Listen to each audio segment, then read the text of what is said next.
ಒಳಗೆ ಎಲ್ಲ ತುಂಬ ಒಳ್ಳೆಯದಾಗಿ ಬೇಯುತ್ತಿದೆ. ಈಗ ಪಕೋಡ ಬಣ್ಣ ಬರ್ತಾ ಇದೆ. ಈ ರೀತಿ ನಿಧಾನವಾಗಿ ಬೇಯಿಸಬೇಕು.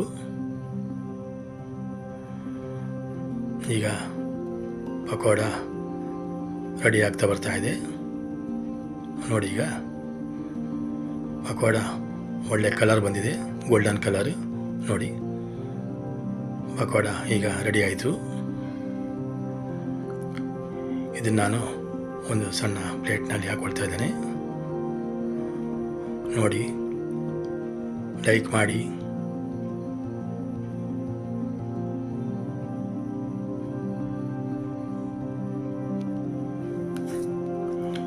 ನೋಡಿ ಈಗ ಎಷ್ಟು ಮುರಿದು